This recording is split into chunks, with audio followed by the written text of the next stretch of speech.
வணக்கம் நண்பர்களே. இந்த பதிவில் குரு பயிற்சி உடைய பலன்கள் 2025ஆம் ஆண்டு மாறக்கூடிய நிலையும், இதனால் கன்னி ராசி நண்பர்களுக்கு என்ன பலன்கள் நடக்க இருக்கிறது அப்படிங்கிறதை விளக்கமாக பார்க்கலாம்.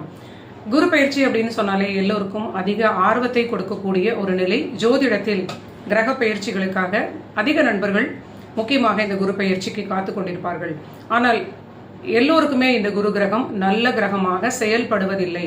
இது இயற்கை சுபராக இருக்கிறார், காலச்சக்கரத்திற்கு சுபராக இருக்கிறார், குழந்தைகளுக்கும் தனத்திற்கும் காரக கிரகமாக இருக்கிறார். ஆனால் சில ராசி நண்பர்களுக்கு இயற்கையாக அவரவர்களுடைய கர்மவினைக்கு ஏற்றார் போல அஷ்டமாதிபதி, பாதகாதிபதி இது போன்ற சில ஆதிபத்திய தோஷங்களை இவர் கண்டிப்பாக கொடுப்பார். முக்கியமாக இந்த பதிவில், இன்று நம்ம பார்க்கக்கூடிய இந்த பதிவில் கன்னி ராசி நண்பர்களுக்கு இந்த குரு கிரகம் நல்லவரா அப்படின்னு பார்த்தால் கண்டிப்பாக பாதகஸ்தானத்தின் அதிபதி 7ஆம் வீட்டிற்கே பாதகஸ்தானமாக வரக்கூடிய நிலையும், அந்த 7ஆம் வீட்டினுடைய அதிபதி பாதகாதிபதியாக வரக்கூடிய நிலையும் இந்த கார்னர்ல இருக்கக்கூடிய ராசிகளுக்கு இயற்கையாகவே கொடுக்கப்பட்டிருக்கிறது. இந்த குரு இந்த பயிற்சியில் எந்த வீட்டில் அமரப்போகிறார், என்ன பலன்கள் அப்படிங்கிறத விளக்கமாக பார்க்கலாம். இந்த பதிவை நீங்க ஸ்கிப் பண்ணாமல் பார்த்தால் உங்களுக்கு ஓரளவிற்கு புரிந்து கொள்ள முடியும்.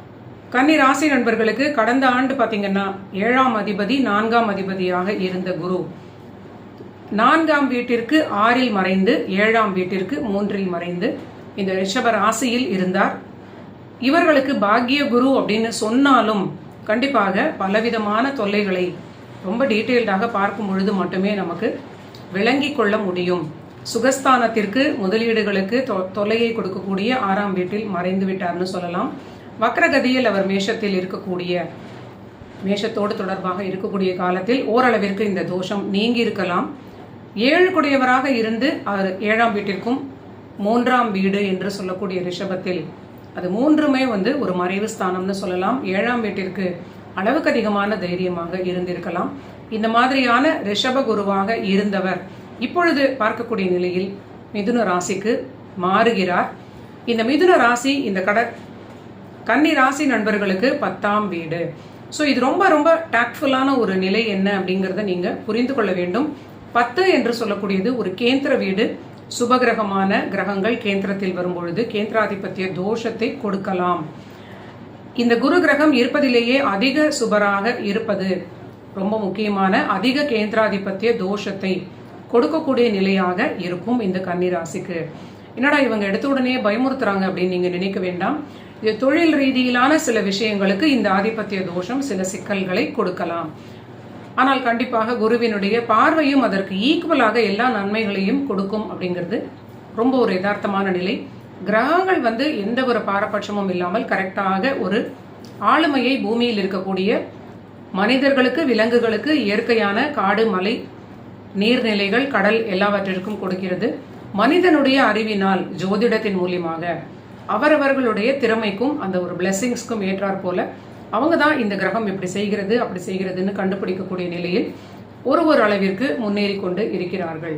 நமக்கு தெரிந்தவரை நம்ம சொல்கிறோம், ஆனால் இதற்கும் மேற்பட்ட நிலையை இந்த கிரகங்கள் நமக்கு சொல்வதற்கு காத்து கொண்டிருக்கிறது அப்படின்னே சொல்லலாம்.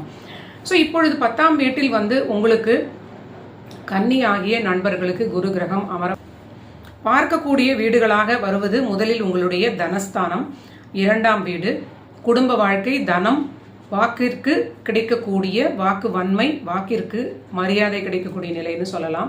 குடும்ப வாழ்வை உருவாக்கி கொள்ளக்கூடிய நிலை அப்படின்னு சொல்லலாம். அடுத்ததாக 4ஆம் வீடு தனுசு ராசி. அந்த வீட்டை தன்னுடைய வீடாக தானே குரு பார்க்கிறார். இதற்கு என்ன பலன்? ஆனால் இந்த தனுசிற்கு பார்க்கக்கூடிய பார்வை அந்த தனுசிலிருந்து பாதக வீட்டில் அமர்ந்து அவர் பார்க்க போகிறார். அடுத்ததாக கும்பராசி. அங்கு குருவினுடைய பார்வை அந்த வீட்டையும் பார்க்க போகிறது. அந்த வீட்டில் அமரக்கூடிய ராகுவையும் பார்க்க போகிறது. குரு மாறுவது எப்பொழுது அப்படின்னு பார்த்தீங்கன்னா மே மாதம் 14ஆம் தேதி 2025 ஆண்டு அவர் மாறுகிறார். மே 18ஆம் தேதி ராகு கேது கிரகங்களும் மாறுகிறது. ஸோ இந்த குரு பார்வையோடு இணையக்கூடிய ராகுவிற்கு கண்டிப்பாக ஒரு பெரிய ஒரு இம்பார்ட்டன்ஸ் நம்ம கொடுத்துதான் பலன்களை எடுக்க வேண்டும். ஸோ இப்பொழுது 2ஆம் வீட்டை பார்ப்பதனால், தொழில் ஸ்தானத்தில் அமர்ந்து 2ஆம் வீட்டை பார்ப்பதனால் கண்டிப்பாக தொழில் ரீதியிலான வருமானம் உங்களுக்கு கண்டிப்பாக கிடைக்கும்னு சொல்லலாம். இந்த குரு உங்களுக்கு பாதகாதிபதி மட்டும் இல்லாமல் உங்களுடைய ஸ்பவுஸ், உங்களுடைய கணவர் அல்லது மனைவி, அவர்களுக்கு ஒரு உத்தியோக வருமான முன்னேற்றம், இடமாற்றம், அதனால் ஒரு குடும்பத்திற்கு கான்ட்ரிபியூட் பண்ணக்கூடிய ஒரு ஃபினான்ஷியல் சப்போர்ட் அப்படின்னு எடுத்துக்கலாம். அடுத்ததாக சுகஸ்தானம்னு சொல்லலாம். உங்களுக்கும் இடமாற்றம் ஏற்படுவதற்கு வாய்ப்பு இருக்கிறது. உங்களோட வாழ்க்கை துணைக்கும் இடமாற்றம், தொழில் ரீதியிலான மாற்றங்கள், இந்த மாதிரியான இருவருக்கும் சுகஸ்தான ரீதியிலான ஒரு ஆக்டிவேஷனை இந்த குரு கிரகம் கொடுக்கிறார் அப்படின்னு சொல்லலாம். முக்கியமாக பாதக வீட்டில் அமர்ந்து இந்த குரு உங்களுடைய 4ஆம் வீட்டை பார்ப்பதனால் இந்த காலகட்டத்தில் யாராவது ஒருவருக்கு இடமாற்றம் கிடைத்து ஒருவர் அவங்களோடு இன்னொருவரும் சேர்ந்து கொள்ள முடியாத ஒரு பிரிவினையை கூட கொடுப்பதற்கு வாய்ப்பாக இருக்கலாம்.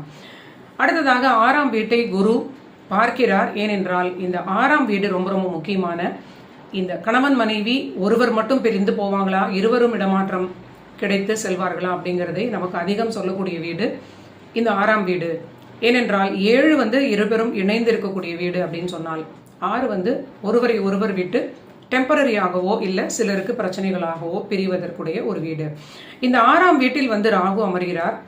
7 கிரகம் 10 அமர்ந்து 6ஆம் வீட்டை விரிவாக்கு, அதாவது எக்ஸ்பான்ஷனை கொடுக்கிறார். அப்படிங்கிறதுனால ராகுவும் அமர்ந்து குருவும் பார்ப்பதனால் மிகப்பெரிய எக்ஸ்பான்ஷனை இந்த கும்பராசி அடைகிறது. ஸோ இந்த கும்பராசி கன்னி ஆகிய நண்பர்களுக்கு ஜாபை குறிக்கக்கூடிய ஒரு வீடு. இந்த பாவகம் கண்டிப்பாக உத்தியோக ரீதியிலான மிகப்பெரிய வளர்ச்சி மாற்றங்கள் கன்னி ராசி நண்பர்களுக்கும் கிடைக்கும் அப்படின்னு சொல்லலாம்.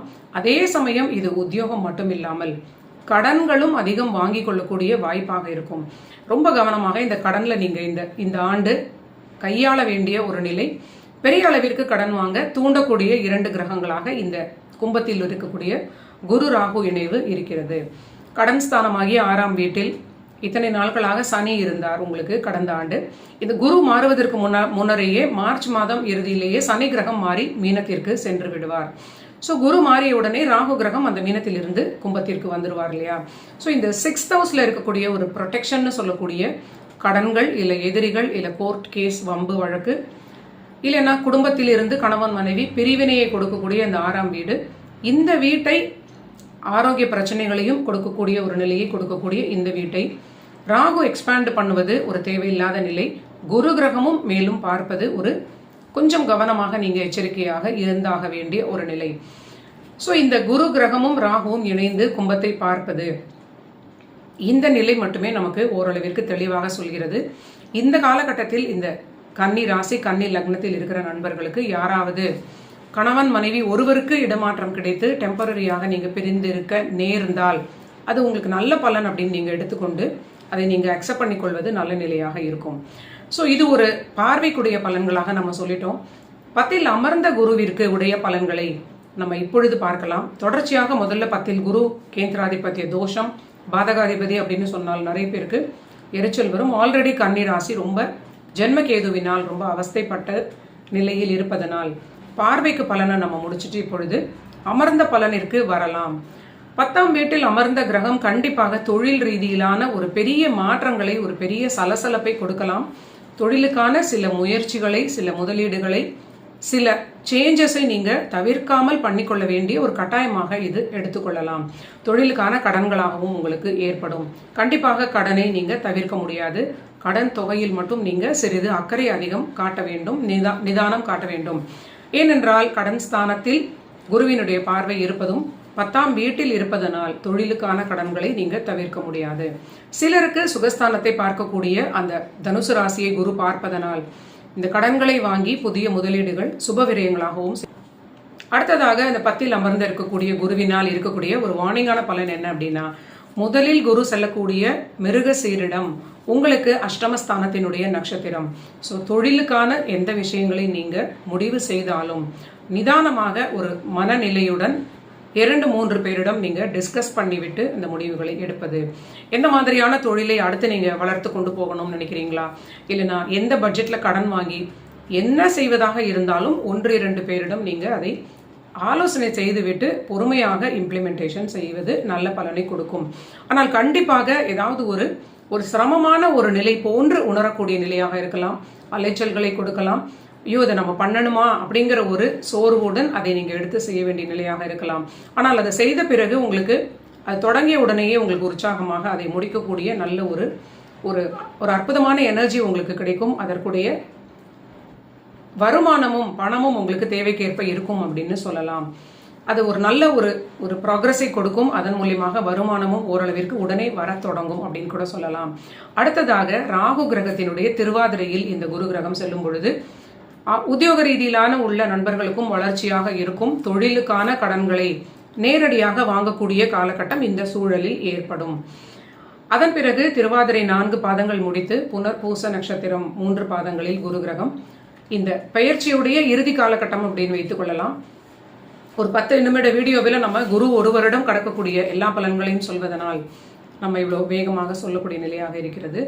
இந்த சுயசாரத்தில் குரு கிரகம் தன்னுடைய நட்சத்திரத்தில் புனர்பூசத்தில் செல்லும் பொழுது கண்டிப்பாக அந்த வீட்டில் ஃபுல்லா குரு கண்ட்ரோல் எடுக்கக்கூடிய நிலையாக இருக்கும். அந்த பலனுக்கு அந்த 6ஆம் வீட்டில் உள்ள எக்ஸ்பான்ஷனை பண்ணக்கூடிய ஒரு கணவன் மனைவியிடையே ஒற்றுமையை ரொம்ப கவனமாக நீங்க பாதுகாத்து கொள்ள வேண்டிய நிலை அப்படின்னு எனக்கு தோன்றுகிறது. இது பொருளாதாரத்திற்கு பிரச்சனை இருக்காதுன்னு சொல்லலாம். ஒரு நிறைவான ஒரு சுப விரயங்களை கொடுக்கும், நல்ல திருப்தியான வருமானத்தை கொடுக்கும். ஆனா அதே ஒரு ஃபுல் எனர்ஜியோட 6ஆம் வீட்டை இந்த குரு பார்ப்பதனால் 7ஆம் வீட்டை சற்று அதிகமான ஒரு ஆட்டம் கொடுக்கக்கூடிய நிலை அப்படின்னு நீங்க எடுத்துக்கொள்ளலாம். ஆல்ரெடி 7ஆம் வீட்டில் சனி கிரகம் இருப்பார். உங்களுக்கு கண்டக சனி நடக்கக்கூடிய நிலை. ஸோ எந்த நிலை வந்தாலும் திருமண வாழ்வில் அதிக கவனம். திருமண வாழ்வை நீங்க பிரேக் பண்ணக்கூடாது அப்படின்னு நினைக்கக்கூடிய நிலையில் ரொம்ப நீங்க உறுதியாக இருக்க வேண்டும். கொஞ்சம் நீங்க அசந்தீங்கன்னா கூட சில பிரச்சனைகளை இது அதிகமாக கொடுக்கலாம். ஸோ இது எல்லோருக்கும் கொடுக்காது. நம்ம முதலிலேயே சொல்வது போல தசாபுத்திகள் 6ஆம் வீட்டில் உள்ள தசா நடக்கக்கூடியவர்களுக்கு தான் இது அதிக பிரச்சனைகளை கொடுக்கும். ஸோ இதுதான் குருவுடைய நட்சத்திர சாரத்தினுடைய நிலை. 7ஆம் வீட்டில் இருக்கக்கூடிய சனியை நீங்க மறக்கக்கூடாது. சற்று நிதானமாக இருந்துட்டாலே உங்களுக்கு நிறைய தொழில் ரீதியிலாக உத்தியோக ரீதியிலான மாற்றங்கள், அதை நீங்க ஃபுல் ஃபோக்கஸ்டாக ஒரு ப்ரொடக்டிவாக இருப்பதற்கே உங்களுக்கு நேரம் பத்தாது அப்படின்னு சொல்லலாம். வருமானமும் திருப்தியாக இருக்கும்னு சொல்லிட்டோம். அடுத்த நன்மை, உங்களுக்கு முக்கியமான பெரிய நன்மை என்ன அப்படின்னா, கன்னி ராசியில் இருந்த நண்பர்களுடைய வளர்ந்த குழந்தைகளுக்கு, கன்னியில் இருக்கக்கூடிய நண்பர்களுடைய வளர்ந்த குழந்தைகளுக்கு தனம், வருமானம், குடும்ப வாழ்க்கை ஏற்படும். அவர்களுக்கு திருமணம் ஆகலைன்னா திருமணம் ஆகும். அவர்களுக்கு வேலை கிடைக்கலன்னா வேலை கிடைக்கும். குழந்தை பாக்கியம் கிடைக்க வேண்டிய நண்பர்களுக்கு அந்த குழந்தைகளுக்கு குழந்தை பாக்கியமும் கிடைக்கும். இது ரொம்ப நல்ல ஒரு அற்புதமான தைரியம், தன்னம்பிக்கை குழந்தைகளுக்கு அதிகரிக்கக்கூடிய ஒரு நல்ல பலனாக இருக்கிறது. அவர்களுடைய 3ஆம் வீடு அப்படிங்கிற வகையில் இந்த கும்பம் அற்புதமான பலன்களை இந்த கன்னியுடைய குழந்தைகளுக்கு செய்யும் அப்படின்னு சொல்லலாம். அவர்களுடைய தனஸ்தான ரீதியிலாக இது ஒரு மிகுந்த நன்மைகளை கொடுக்கும். ஸோ வளர்ந்த நிலையில் ஒரு மிட்லைஃபை தாண்டி ரிட்டையர்மெண்ட் ஆன நிலையில் இருக்கக்கூடிய கன்னிராசிக்காரர்களுக்கு இது ஒரு பெரிய பிரச்சனைகளை கொடுக்காது.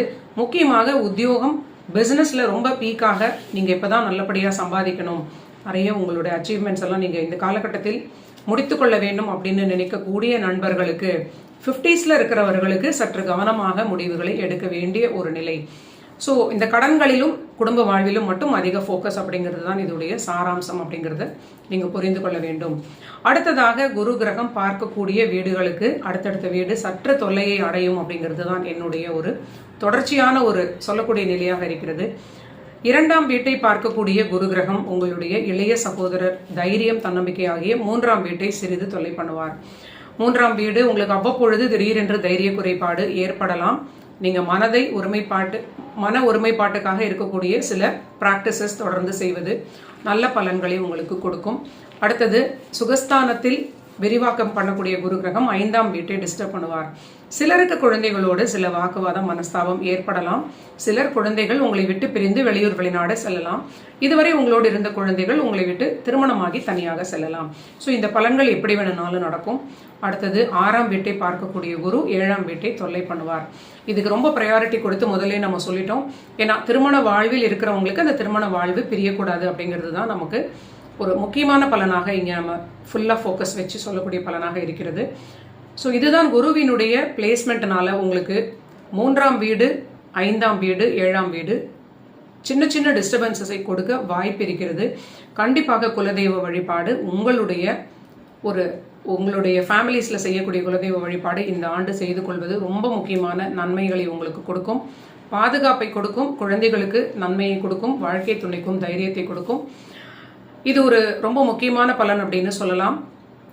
அவர்களுடைய இஷ்ட தெய்வத்தையும் இந்த வருடம் தொடர்ந்து நீங்க இந்த ஒரு ஆண்டு முழுவதும் வழிபாடு செய்வது இந்த டேமேஜ் ஆன பாவகங்களுக்கு ஒரு சரி செய்யக்கூடிய பலனாக கண்டிப்பாக அமையும். இந்த ஜோதிட ரீதியிலாக பலன்களை நம்ம புரிந்து கொண்டு அதுபடி நம்ம பரிகாரம் செய்யும் பொழுது பிரார்த்தனைகள் வைத்தால், இன்டென்ஷன்ஸ் வைத்தால் இன்னும் சரியாக அது பலன் கொடுக்கும் அப்படின்னு கூட நம்ம சொல்லலாம். பொதுவாக நம்ம வேண்டிக் கொள்வதை விட குறிப்பிட்ட இந்த மாதிரியான பலன் எனக்கு வேண்டும் அப்படின்னு நம்ம வேண்டிக் கொள்வது இன்னும் அது ஒரு திருப்தியான பலன்களை கொடுப்பது போல. சில ஸ்லோகங்களை சொல்லும் பொழுது, அர்த்தங்களை தெரிந்து கொண்டு சொல்லும் பொழுது ரொம்ப இன்வால்மெண்ட்டோடு நமக்கு அந்த ஸ்லோகத்தோடு ஒரு ஈடுபாடு இருக்கும் இல்லையா, அது போன்ற நிலையை இது கொடுக்கலாம். ஸோ அதனால் தான் ஜோதிடத்திற்கு ஓரளவிற்கு நண்பர்கள் தொடர்ந்து பார்க்கிறார்கள் அப்படின்னு கூட நம்ம சொல்லலாம். இது அவர்களுக்கு கண்டிப்பாக பயனுள்ளதாக இருக்கும் அப்படின்னு நம்ம நம்புகிறோம். இதுதான் கன்னி ராசி நண்பர்களுக்கு 2025ஆம் ஆண்டு அவர்களுடைய 10ஆம் வீடாகிய மிதுன ராசிக்கு குரு கிரகம் மாறக்கூடிய நிலையினால் ஏற்படக்கூடிய பலன்கள். நன்றி நண்பர்களே, நீங்கள் எல்லோரும் என்னுடைய சேனலை சப்ஸ்கிரைப் பண்ணிட்டு ஜோதிடத்தில் ஆர்வம் உள்ள உங்கள் ஃபேமிலி ஃப்ரெண்ட்ஸ் அத்தனை பேருக்கும் ஷேர் பண்ணிட்டு தொடர்ந்து பாருங்க. அடுத்த ஒரு நல்ல பதிவில் சந்திக்கலாம்.